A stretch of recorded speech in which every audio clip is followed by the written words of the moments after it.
right, I think we're ready to go ahead and get started. Welcome everyone to our webinar on IP address management with Maestro. I'm Lauren Malhoit and I'll be leading this very demo heavy webinar. It's really just a demo, but we'll dive right in just a few seconds. If you're new to Maestro, if you haven't seen it before, essentially what we do is we make DNS, DHCP, and IP address management, or IPAM, simple and easy for you to manage. And we do that by being a pure software overlay. So we don't require things like hardware or even virtual appliances, which tend to eat up, a lot of resources, both on premises and in the cloud. Today, we're just going to concentrate on IPAM, of course, along with some of the administrative capabilities that make it simple and easy to manage. Again, whether you have workloads, maybe on premises or in the cloud. So let's go ahead and get started. We're going to go ahead and dive into the IPAM page today. As you can see, I'm looking at kind of all of my networks in grid form in a very flat view. If I want to change the view, then I can click on this little nested button here and I can see everything in my CIDR boundaries.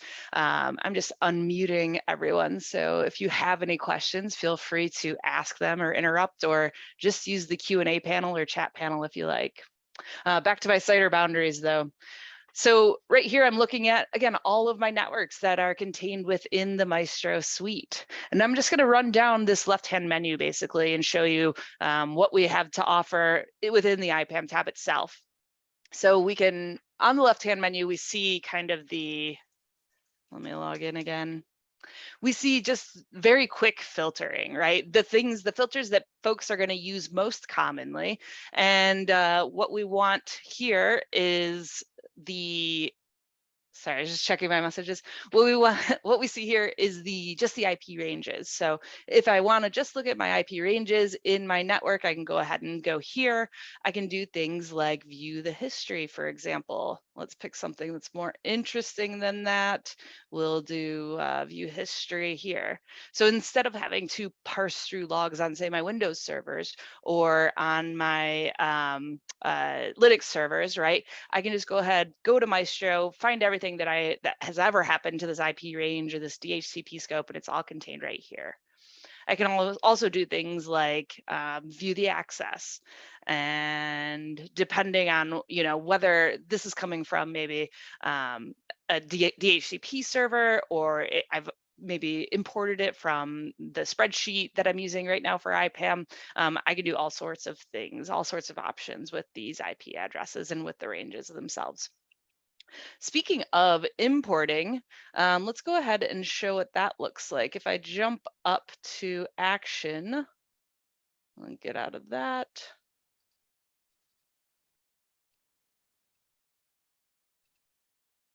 I can click on import, and right here I can go to either import from a CSV file from your Excel, probably IPAM solution that you might be using right now.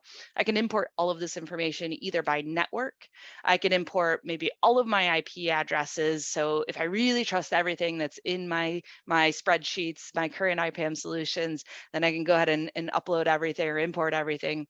I can import from devices. I can even import DHCP reservations. Now, of course, we'll hook up to your DHCP servers and we'll get all of that information real time, but perhaps you have some DHCP services living maybe in a DMZ somewhere or outside of your internal networks that you don't want to open access to internally. So we can go ahead and kind of manually import those things so that we get a total view of everything going on within our networks. Okay, running down, so I showed you IP ranges, DHCP scopes, kind of the flip side of that. We can see just the DHCP scopes. And Brenda asks, is there an Excel template to do each of those imports correctly? Yeah, absolutely. I'll talk a little bit more about that. We can easily provide you with an Excel template. And the thing about Maestro is that it's really flexible to use. So you see all of these custom properties up here. I'll talk about those more in just a moment, but you're going to likely have those already built into your current IPAM spreadsheets, or maybe you're using another solution that you want to kind of download some CSV files from. So absolutely, we can provide you with some sort of template to make that really easy to just go ahead and import so that you don't run into a lot of errors. I can also see containers. Containers in this scenario is not like Kubernetes, right? It's more like a Maestro container, an organizational feature, administrative feature to organize your IP ranges and scopes and stuff. I can create or add to my favorites filter here. So all of these, if I were to go back up to IP ranges and let's say just click on an IP range, I can click this star button here and it'll automatically add it to my favorites folder. So maybe there are some ranges that you spend a lot of time in. You want to go ahead and add those to favorites so you don't have to search for it. We offer a ton of different ways to kind of create the best organizational structure for you and how your business is set up rather than having to set things up according to how our system works, right? We strive to be the most flexible. We strive to be the most user friendly. So you'll see a lot of different ways to kind of parse through and search for and filter your information easily. If you're anything like me, recently viewed is very helpful because I often forget what I was just looking at. And so it's really easy to then just jump back and see, oh, okay, that's right. I was in the 2.2.2.0 network for some reason. I better get back into that one. Now, the next two filters I love, right? Because if anything goes wrong in your network, it's likely not that just something happened all of a sudden and there's no reason for it, right? Generally, it's because something was either created or modified. And so being able to go in and say, oh, these were the recently created, these were the recently modified networks. And then going in and perhaps seeing, the view history. And I can see, okay, so user Maestro, or maybe our friend Dottie made some changes. And so I can go ask Dottie then and say, hey, was it necessary to go ahead and change that or add those networks, or, it created an IP conflict, we need to figure out how to handle this. Oftentimes users will leave a comment so that we know exactly why. It makes it very easy to go in and understand what happened and why, and perhaps just easily reverse those changes, those modifications as well, if we need to, if our network is down for any reason. Highly utilized. I don't have any highly utilized right now, but let's jump back into, I know in favorites, I had one that was at 62%. You'll see that's a built-in property that we offer. So obviously once your IP ranges get closer and closer to being 100% utilized, you're going to start running out of IP addresses, perhaps. Maybe you're using some /24s and we need to add a larger subnet, or maybe take out some of those reserved IP addresses, things like that. We can be proactive about those things. Obviously, with things like DHCP scopes, as we get more and more heavily utilized, that might actually affect performance as well. So those are things we want to keep an eye on as well. Jumping back into IP ranges, let's just go in here and just take a look at what this looks like when I go into a particular range. So I can see the IP addresses that have been assigned. I can see DNS information if I have connected to a DNS service, or a DHCP service will give me some more information.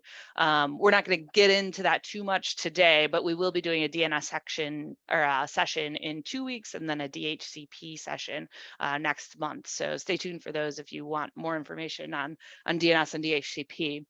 I can see what's free. I can see it'll often say claimed or reserved. So all sorts of ways to understand what's actually going on within my environment. And what we do, so we allowed these, we went ahead and imported this information from our, maybe our Excel spreadsheets, or maybe from just a CSV file that we downloaded from another vendor. And we don't just trust that information, right? So we know that our users are underwater in a lot of cases, trying to keep up, right? And documentation becomes, maybe it's just not a priority at times. With Maestro, you basically get that built-in documentation, right? It's either automated, or maybe it's something that's required to fill out as you're creating a new IP address, or reserving an IP address, or creating a new IP range. Maybe you have self-service set up, or you're doing some automation. We can go ahead and require some things, and I'll show you that in just a moment. We can also do things where we automate, finding the next free address, and just make it really easy for our users to be able to do their work quickly and efficiently. If I go into folders here, again, just another way to really organize how things look. So we have two types of folders. One is a static folder. This is created however I want to create it. It could be by project. Maybe I have several projects going on. Maybe I have an IPv6 migration happening and I want to put a bunch of IP ranges in that folder. And I simply do that by clicking on the meatball menu and oh, well, here it's already in a folder, but if I wanted to change that folder, I could go in and go ahead and change that folder. In other places, it'll be an add to folder option like there, and then I can go ahead and add that IP range to a folder. Smart folders are dynamic in nature. So I can create a smart folder. Actually, let's just go in and show you what that looks like. Smart folders are essentially saved filters. So if I go in and I can put a regex expression in my filter and then give it a name, and then dynamically it will pull in any IP range, DHCP scope, actually any DDI object, because we have folders and smart folders in DNS as well. It'll pull that into this folder so that I can easily get to it. And again, maybe it's an owner name. Maybe it is geography.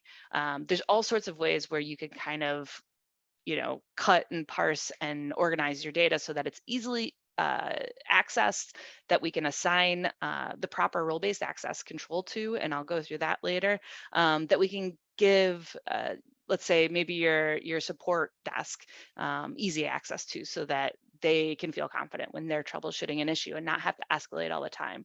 So there's a lot of use cases for things like folders and smart folders, but essentially it's just a great way to organize things.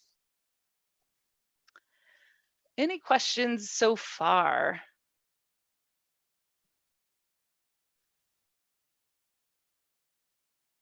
Okay, then let's dive into the next thing. Another way to parse through your data is to just go to the services. So here we see DHCP servers. If I were to click on one of those services, then I show just the DHCP scopes, the ranges that come from that server in particular. So a really easy way to just, again, parse through and make sure I'm working in the right place. Diving into AD sites really quickly. So we are a Microsoft preferred partner, which means we have a lot of Microsoft integration. So if you are a Microsoft shop, don't worry, we also work with Linux, we work with ISC, KEA, but from a Windows perspective, we have a lot of integration, let's say with Active Directory, users and groups, sites and subnets. So showing right here our sites and subnets. We don't have to reinvent the wheel. We can just go ahead and match what you have. Let's say I want to look at France. I want to view those networks that are over in my France site, and then I can go ahead and see that. You'll see this quick filter was automatically populated then when I chose that. So essentially what we're just doing is making it easier to not have to type that in, to just point and click and know where you want to go. Obviously, you can put in any sort of regex expression or even plain and simple expressions in that quick filter to make it really easy to find what you're looking for. So one cool thing about that as well is that we can automatically create smart folders with whatever you have in your quick filter as well. So you see my filters already populated, and then I can create the smart folder by just giving it a name and click create and save, and I'm all set. And now I have my France filter that's ready to go.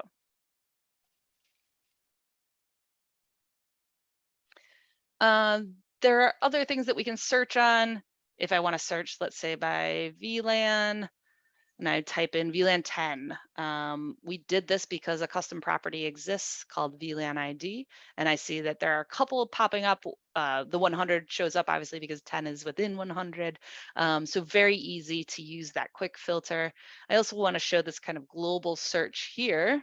So if I were to enter an IP address, it gives me all of the options possible. I'll click on one of those, and this is what's awesome to me is, the most annoying thing about kind of pure software solutions that look like this is that you often have to pop in and pop out of menus, right? You can't open several different menus at the same time. What we've done is made everything really intuitive and easy to use. So now that I know which range that I want to work with, I can then go ahead and, we figured out what you might want to do within this range, and maybe it's find the next free IP address, and it'll take me exactly to where I need to go without having to write anything down or copy and paste. And so it's, again, just really easy to use. And then I see that I have a held IP address right here, so that automatically held it for me.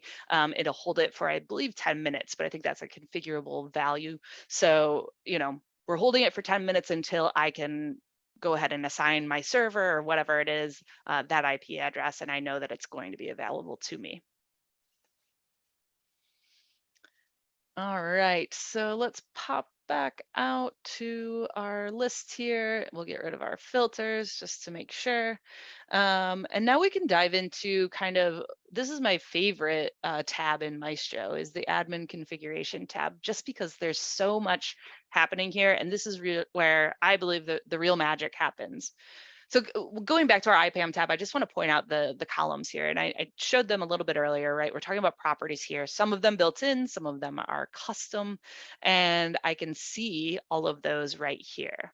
I can move these if I want to show them earlier in the grid. I can uncheck them if, say, I don't want to show certain custom properties. I want to kind of parse it down so that I don't have to look at everything.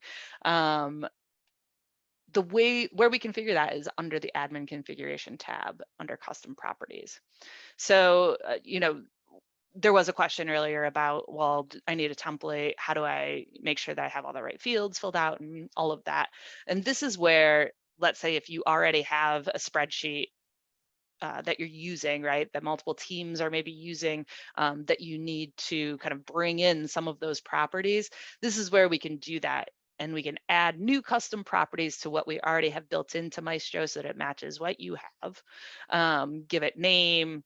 There are different kinds of properties that we can assign it. So whether it's, binary, yes or no, whether we want a select list, maybe we want to create nested or cascading lists for geographies or things like that. We can do that all right here. We can also make it required. This is really nice for if I want to have consistent processes, right? Consistency is key to network uptime. And without consistency, without making sure that I have all of the information I need, downtime becomes more likely, troubleshooting becomes more difficult. So being able to create these processes within the technology is really helpful, especially as we move into things like multi-cloud SASE architectures, where there are multiple teams kind of managing your asset management, managing your networks.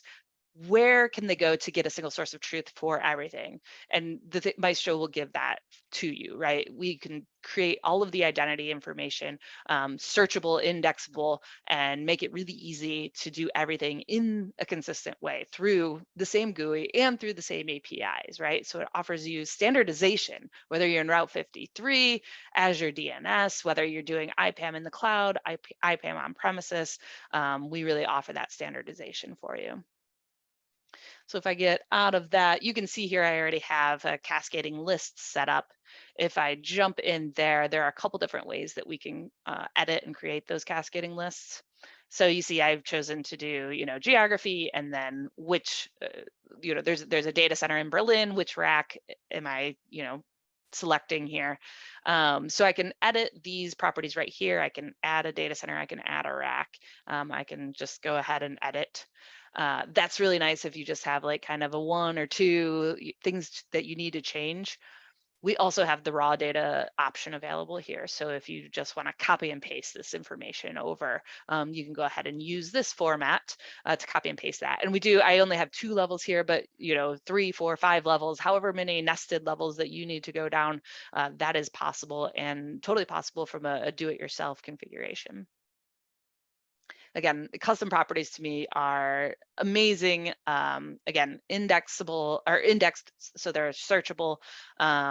This is, the kind of stuff that we really need now as networks become more and more complex. Just kind of finishing up here in the address spaces, or finishing up an admin with address spaces, and we'll get to role-based access control as well.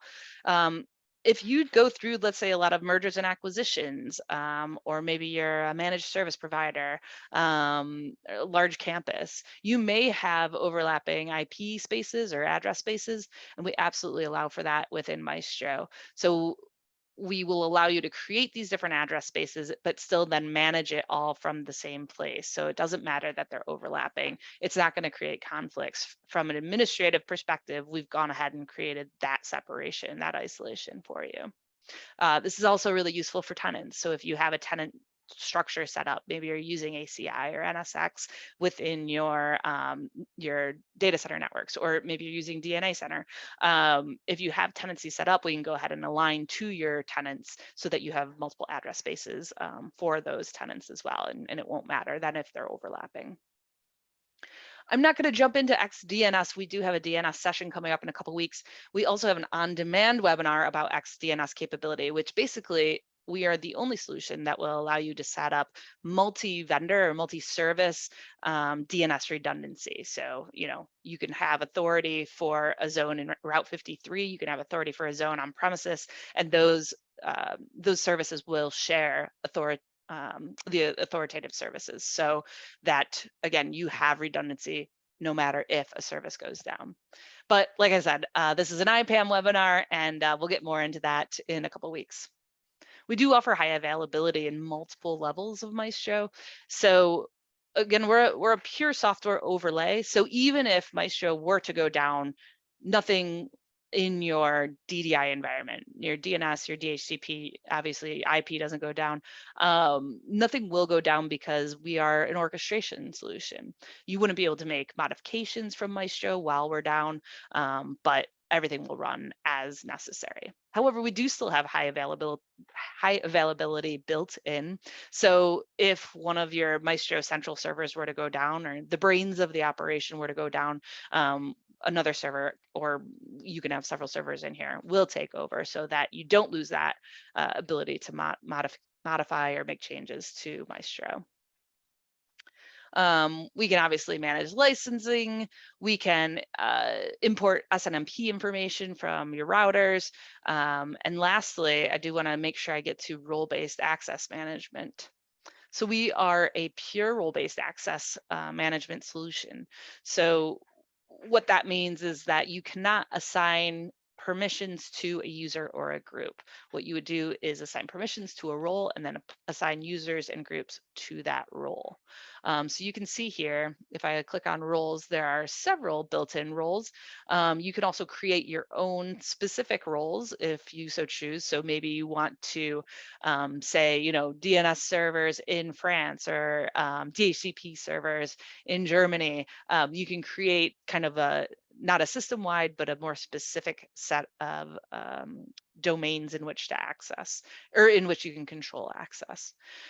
So we also, you'll see legacy here. Those are actually for prior users of Maestro. Before 10.2, we changed, or 10.1, we changed how we did RBAC so that it was a pure RBAC model, and therefore more easy to more tenable to make sure the access control was simple to manage.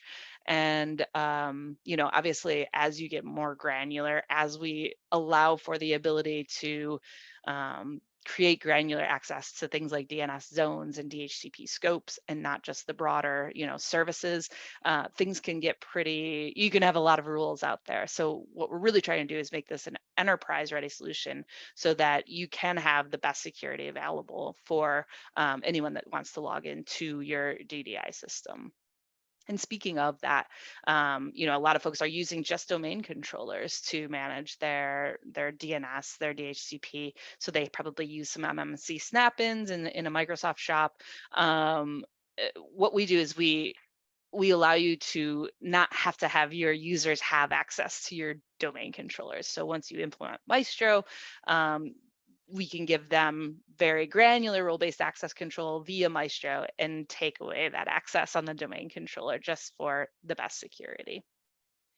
The last thing I'll show quickly, since we have a little time, is that we also offer RESTful API, a full REST API. We are an API first software. So if you are using automation, if you are using self-service and you want to make sure you can integrate with the third-party tools that you're using, ServiceNow, Splunk, PRTG, we integrate with all of those. We also offer what's called Swagger in the back end of our REST APIs. So to do some testing, see how it all works, kind of like Postman for those of you who are familiar. But we can do some really easy, just to show you how it works, we can do some really easy things. For example, if I want to just search for an IP address right here in my API documentation, I can fill it out because we have Swagger built into the back end and say, try it out.